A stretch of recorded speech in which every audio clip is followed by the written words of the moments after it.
Siapa Mehdi Hasan dan kenapa pula dia suka cover isu Malaysia dekat mata dunia? Masa Malaysia dijadikan sebagai salah sebuah negara contoh, kita tak ada nampak muka dia ataupun kita jarang nampak muka dia. Tapi bila ada ruang untuk mengecam Malaysia dari satu angle, walaupun angle tu tak berapa nak senang untuk lalu, tapi dia tak muncul untuk cover isu pasal Malaysia. Dalam video ni aku nak cerita sikit berkenaan dengan latar belakang siapa Mehdi Hasan ni dan kenapa dia obses sangat dengan Malaysia. Hai Mehdi.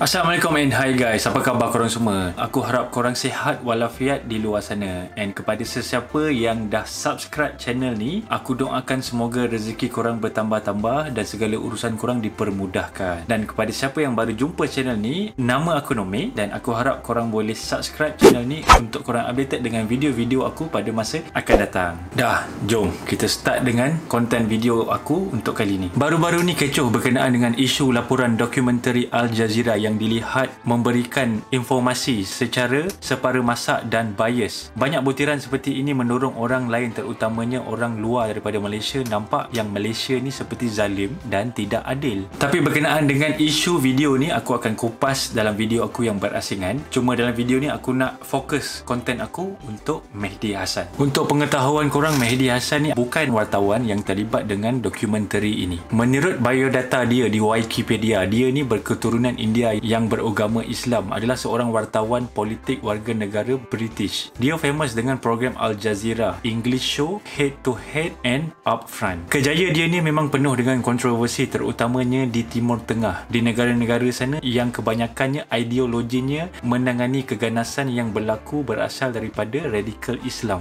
Tambah lagi, Mehdi yang berumur 41 tahun ni mengaku dia seorang Islam Syiah dalam satu post Twitternya. Dia memang banyak melontarkan komen ataupun kenyataan yang berat sebelah jika melibatkan sesuatu organisasi Islam maupun negara. Kebanyakan kenyataannya yang berkaitan Muslim mudah disalaherti dan menjadi kontroversi, terutamanya kepada beberapa negara di Timur Tengah. Antara salah satu kenyataan yang penuh kontroversinya adalah berkenaan hukum mati oleh syariah kepada golongan yang murtad. Dalam satu tulisan dia menganggap memeluk Islam itu adalah sebagai one ticket, dah masuk Islam tapi tak boleh nak keluar, dan mempersoalkan negara Islam yang menghukum mati pada mereka yang murtad. Tapi pada aku, untuk point ni kan, Mehdi ni sebagai seorang Islam, tak kisahlah apa pegangan Islam dia tu, dia ni ahli sunnah wal jamaah ke ataupun dia ni Syiah ke, regardless lah, tapi dia adalah seorang Muslim. Untuk seorang Muslim kat luar sana, walaupun kita ni bukanlah seorang yang digelar pendakwah ataupun kita ni sekadar a good Muslim pada diri sendiri ataupun keluarga, kita mestilah menunjukkan sesuatu contoh yang baik. Ataupun kalau orang luar, orang yang bukan Islam tanya berkenaan dengan apakah Islam itu, mestilah dia perlu menunjukkan sesuatu yang bagus berkenaan dengan Islam. Sebab takkan kita nak menggambarkan Islam itu sesuatu yang negatif daripada perspektif luar sana tu kan. Sebab ini bukan saja memberi gambaran yang kurang baik kepada Islam, tapi pendirian diri dia tu sendiri mungkin akan dipersoalkan. Nak dia ni seorang wartawan yang mempunyai platform untuk exposekan apa-apa saja konten yang ada dekat dalam program dia tu dengan mudah untuk disebarkan ke serata dunia. Sebagai contoh, kalau Mehdi ni seorang penjual traktor ataupun alatan untuk membajak ladang timun, dia nak jual mesin pembajak tu kepada peladang-peladang kat luar sana, mestilah dia nak bagi tahu yang mesin pembajak yang dia jual tu mempunyai kebaikan kalau dia ada mesin pembajak tu kepada peladang. Tapi kalau dia asyik cerita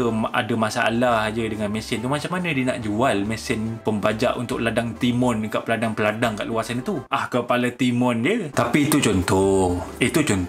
Sabar, itu contoh. Tapi dalam banyak-banyak yang aku cakap tu, itu hanyalah segelintir isu yang dikaitkan dengan Mehdi ni. Sebenarnya banyak lagi kontroversi yang melibatkan Mehdi ni di mata dunia, terutamanya dekat negara-negara seperti Saudi Arabia dan juga negara-negara Timur Tengah yang lain. Aku tak boleh nak sebutlah nama dia sebab banyak sangat. Lagipun untuk video ni aku nak fokuskan apa masalah dia dengan Malaysia. So aku fokus apa apa yang Mehdi buat dengan Malaysia. Di Malaysia, Mehdi atau seorang graduan Universiti Oxford ni banyak dilihat terlibat dalam isu yang banyak menggegarkan dunia politik Malaysia. Antaranya adalah interview dia dengan Syed Saddiq pada Mac 2020. Mehdi dilihat seakan menemu ramah Syed Saddiq dengan nada yang tidak puas hati. Hasil daripada ini, dia mendorong Syed Saddiq untuk membuat beberapa kenyataan yang penuh kontroversi dan akhirnya Syed Saddiq telah dipanggil oleh pihak berkuasa untuk merakamkan keterangan bagi membantu siasatan. Dalam poin ni korang tengok sebenarnya Mehdi ni dia bukan secara langsung mendorong untuk Syed Saddiq ni membuat kenyataan tu, tapi cara soalan dia tu kalau korang tengok dia macam blok dia punya soalan tu dengan jawapan daripada Syed Saddiq tu, sehingga kan Syed Saddiq tu pergi buat satu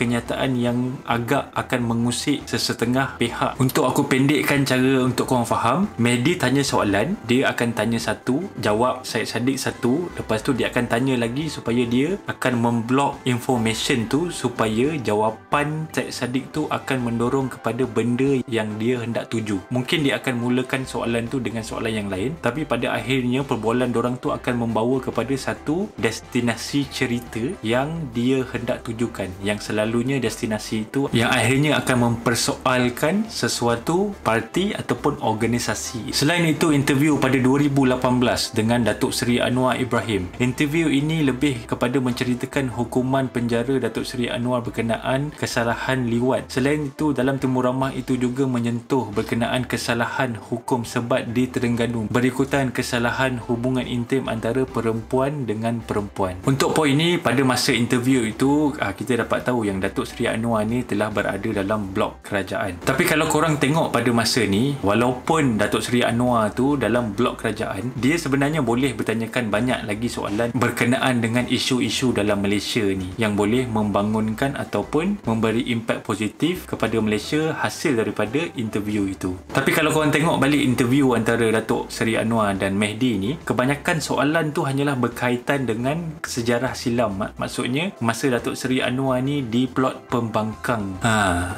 Macam ada something tak kena kan. Dalam temu ramah yang lain, Mehdi juga menemu ramah Datuk Seri Dr. Wan Azizah pada 2017 berkenaan isu hudud. Dr. Wan Azizah diasak dengan isu RUU 35 yang diusulkan oleh PAS Datuk Seri Hadi Awang. Tak cukup dengan tu lagi, pada 2016, kita pergi tahun lagi belakang, Mehdi menemu ramah Tun Dr. Mahathir dalam satu program yang dihostkannya. Masa tu Tun Dr. Mahathir tengah rancak dengan kempen deklarasi rakyat untuk menuntut peletakan jawatan Datuk Seri Najib sebagai Perdana Menteri. So kenapa aku cerita balik isu-isu ni berkenaan dengan Mehdi? Apa kaitan temu ramah Mehdi dengan kita punya ahli-ahli politik dekat dalam Malaysia ni dengan video ni? Kalau korang tengok balik antara poin-poin yang telah aku cakap tadi tu, terdapat dua persamaan yang sekata antara semua temu ramah Mehdi dan juga ahli politik Malaysia yang tadi. Nombor satu, Mehdi dilihat seakan-akan mempunyai banyak persoalan dengan undang-undang syariah yang telah menjadi tunjang utama dalam hal-hal berkaitan agama Islam di Malaysia. Dan nombor dua pula, Mehdi sentiasa memberi highlight kepada plot pembangkang dengan menggunakan pentas rancangannya supaya dapat diakses ke mata dunia. So bila aku cakap plot pembangkang tu, cuba korang tengok balik dalam contoh-contoh yang aku bagi tadi tu, siapa plot pembangkang dan siapa pula plot kerajaan. Dari situ korang tengok sebenarnya Mehdi ni seakan-akan berat kepada satu plot tu sahaja. Cuba korang teka plot yang mana.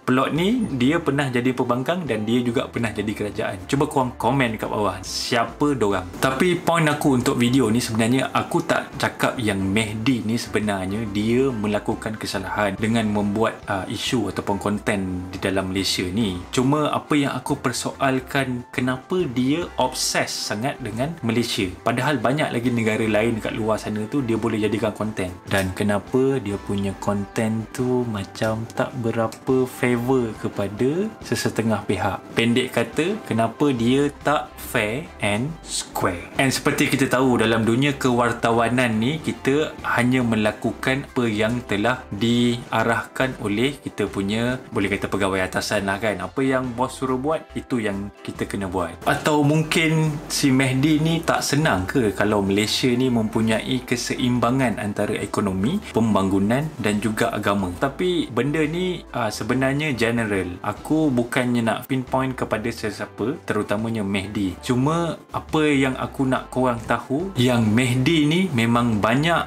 memberikan impact kepada kestabilan politik Malaysia. Dan dengan memberi impact kepada kestabilan politik Malaysia, dia juga boleh mendorong kepada kestabilan dan juga keselamatan orang awam seperti aku dan korang. Atau mungkin dia memang betul-betul hanya menjalankan tugas sebagai seorang political journalist. Tapi korang fikir-fikirkanlah balik. Itu semua pendapat aku. Apa pula pendapat korang? So kalau korang ada pendapat korang yang mungkin tak sehaluan dengan aku, korang boleh letak komen korang dekat dalam ruangan komen di bawah ni. So apa lagi? Jom tolong aku isi komen kat bawah ni. So guys, sampai di sinilah video untuk kali ni. Kalau korang minat dengan konten yang ada dekat dalam channel aku ni, korang boleh consider untuk subscribe. Okay guys, macam biasa, stay safe. Bye bye.